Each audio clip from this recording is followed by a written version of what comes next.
Section 5 of A Popular History of France, Volume 5. This recording is in the public domain. A Popular History of France from the Earliest Times, Volume 5, by François Guizot, translated by Robert Black. Chapter 35. Henry IV, Protestant King, 1589 to 1593, Part 5. Whilst this great question was thus discussed and decided between Henry IV in person and his principal advisers, the States General of the League and the Conference of Suresnes were vainly bestirring themselves in the attempt to still keep the mastery of events which were slipping away from them.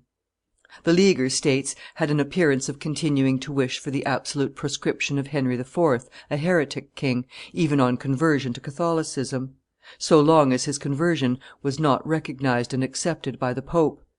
But there was already great, though timidly expressed, dissent as to this point in the Assembly of the States and amongst the population in the midst of which it was living.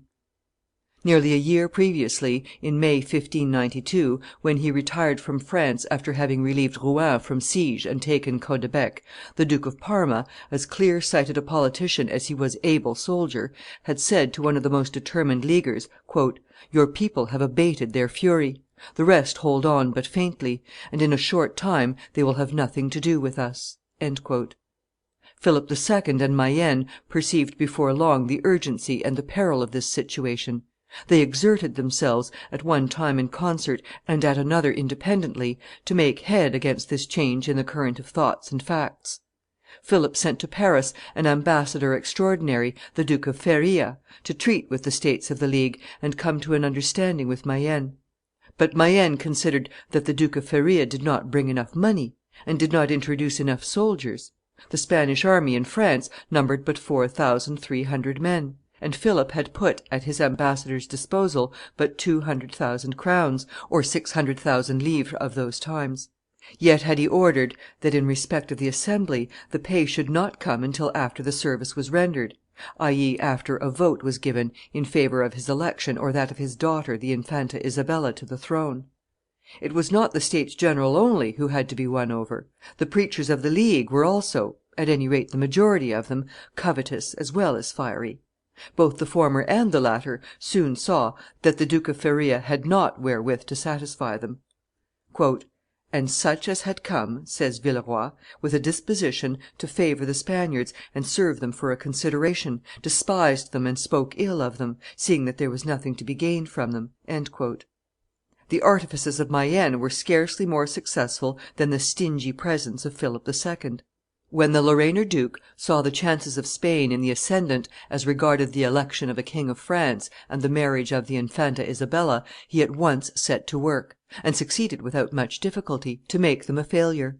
At bottom it was always for the house of Lorraine, whether for the marriage of his nephew the Duke of Guise with the Infanta Isabella, or for the prolongation of his power, that Mayenne labored. He sometimes managed to excite, for the promotion of this cause, a favorable movement against the States General, or a blast of wrath on the part of the preachers against Henry IV. But it was nothing but a transitory and fruitless effort. The wind no longer sat in the sails of the League. On the 27th of May, 1593, a deputation of 120 burgesses, with the provost of tradesmen at their head, repaired to the house of Count de Belin, governor of Paris, begging him to introduce them into the presence of the Duke of Mayenne, to whom they wished to make a demand for peace, and saying that their request would, at need, be signed by 10,000 burgesses. Next day, 2 colonels of the burgess militia spoke of making barricades. 4 days afterwards, some of the most famous, but lately most popular preachers of the League were hooted and insulted by the people, who shouted at them, as they passed in the streets, that drowning was the due of all those deputies in the States who prevented peace from being made. The conference assembled at Suresnes, of which mention has already been made, had been formed with pacific intentions, or at any rate hopes. Accordingly, it was more tranquil than the States General, but it was not a whit more efficacious. It was composed of 13 delegates for the League and 8 for the king, men of consideration in the 2 parties.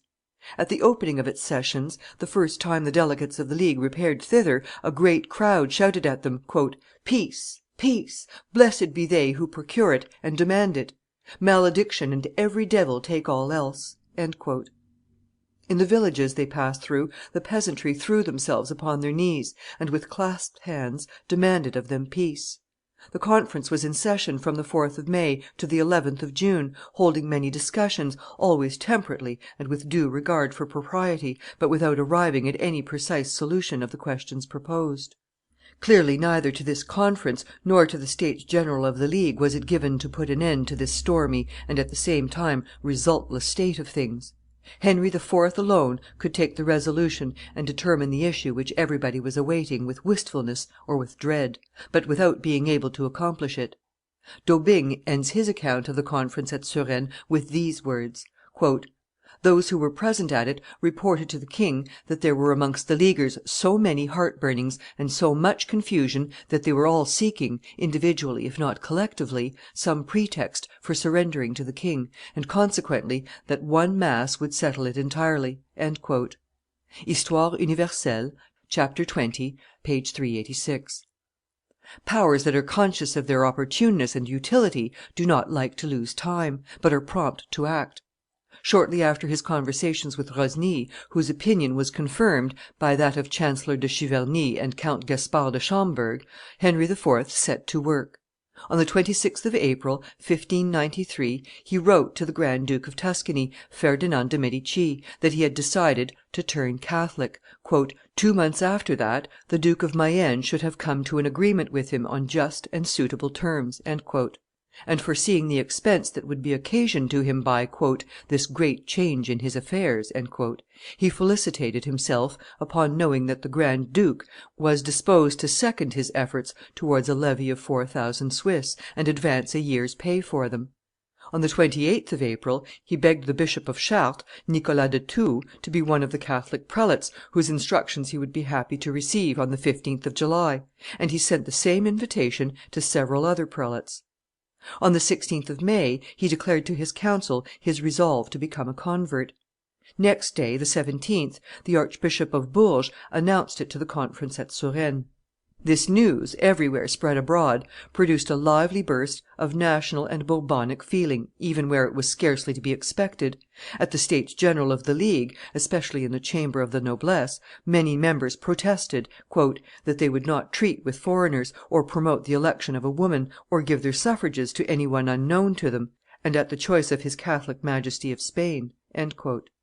At Paris, a part of the clergy, the incumbents of St. Eustache, St. Merry, and St. Sulpice, and even some of the popular preachers, violent Leaguers but lately, and notably Guincestre, boldly preached peace and submission to the king if he turned Catholic. The principal of the French League, in matters of policy and negotiation, and Mayenne's adviser since 1589, Villeroy, declared "that he would not bide in a place where the laws, the honor of the nation, and the independence of the kingdom were held so cheap." And he left Paris on the 28th of June.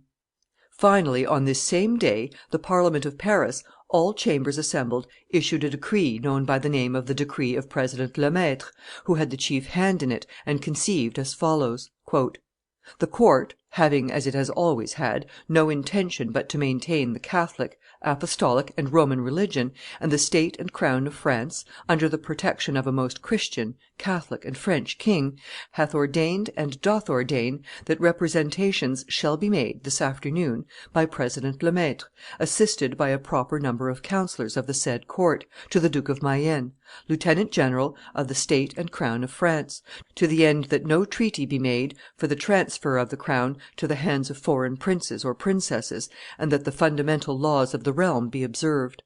And from the present moment the said court hath declared and doth declare all treaties made or hereafter to be made for the setting up of foreign prince or princess null and of no effect or value, as being made to the prejudice of the Salic law and other fundamental laws of this realm."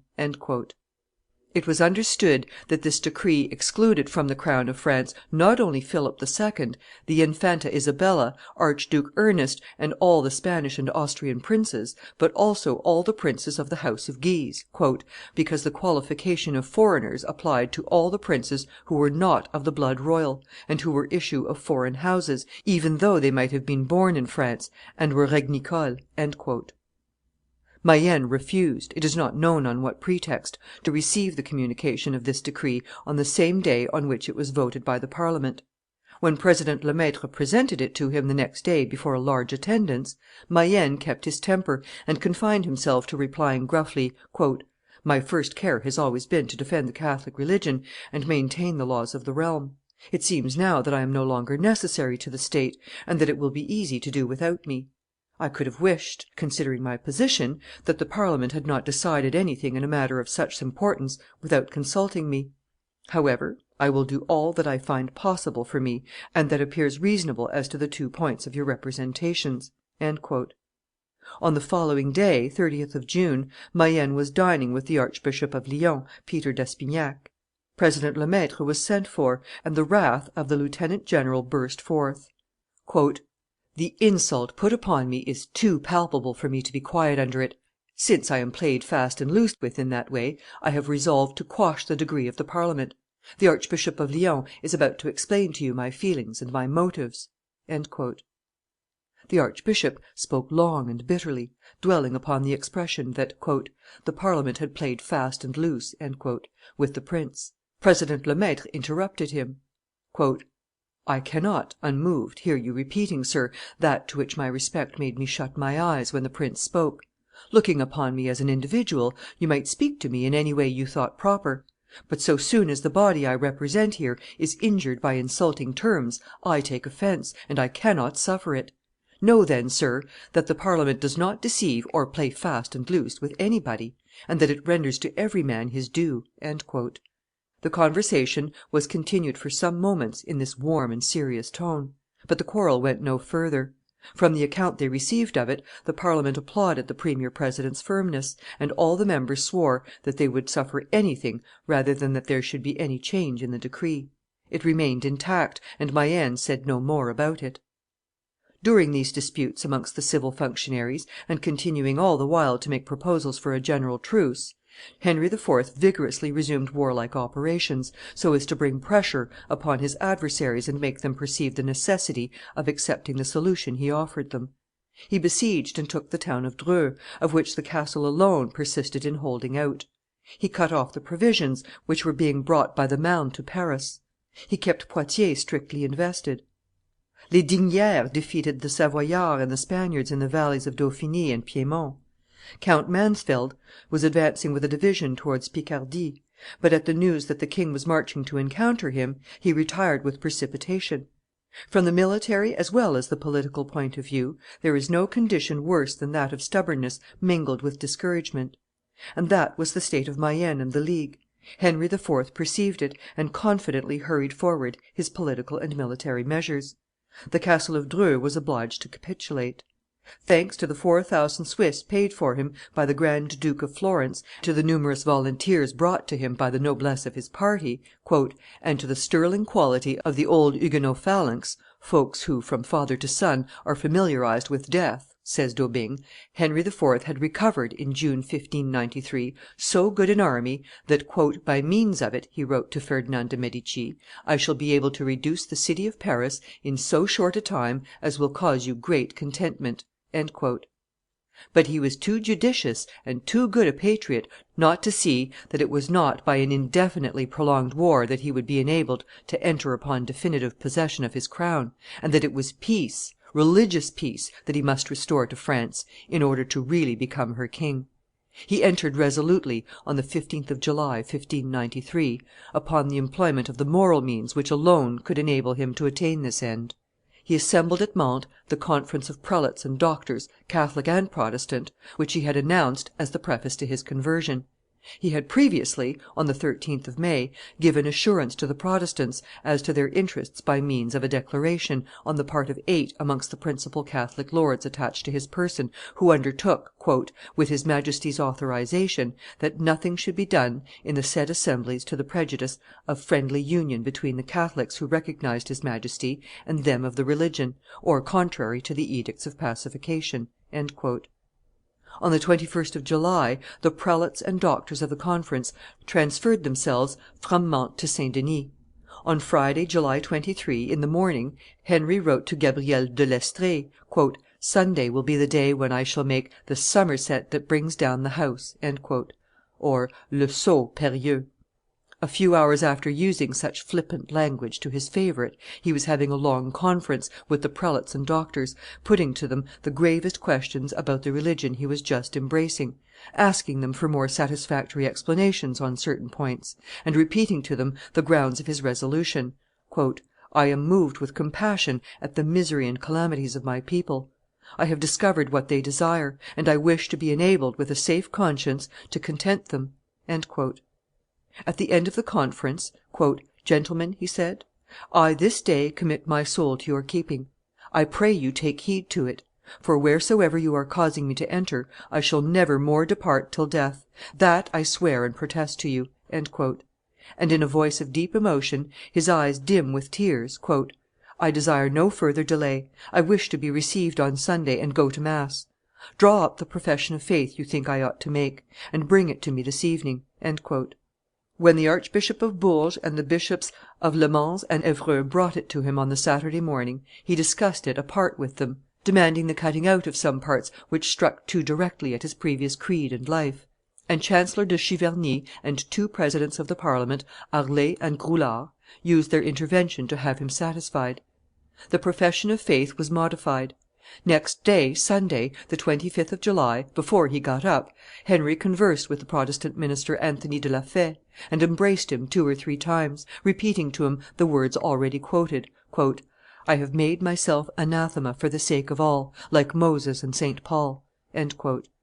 A painful mixture of the frivolous and the serious, of sincerity and captious reservations, of resolution and weakness, at which nobody has any right to be shocked who is not determined to be pitiless towards human nature, and to make no allowance, in the case of the best men, for complication of the facts, ideas, sentiments, and duties under the influence of which they are often obliged to decide and to act. On Sunday, the 25th of July, 1593, Henry IV. repaired in great state to the church of St. Denis. On arriving with all his train in front of the grand entrance, he was received by Reginald de Beaune, Archbishop of Bourges, the 9 bishops, the doctors, and the incumbents who had taken part in the conferences, and all the brethren of the abbey. "Who are you?" asked the archbishop who officiated. "The king." "What want you?" "To be received into the bosom of the Catholic, Apostolic, and Roman church." "Do you desire it?" "Yes, I will and desire it." At these words the king knelt and made the stipulated profession of faith. The archbishop gave him absolution, together with benediction; and, conducted by all the clergy to the choir of the church, he there, upon the Gospels, repeated his oath, made his confession, heard mass, and was fully reconciled with the church.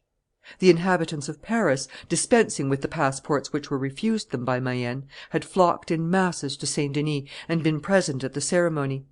The vaulted roof of the church resounded with their shouts of hurrah for the king. There was the same welcome on the part of the dwellers in the country when Henry repaired to the valley of Montmorency and to Montmartre to perform his devotions there. Here, then, was religious peace, a prelude to political reconciliation between the monarch and the great majority of his subjects. Section 6.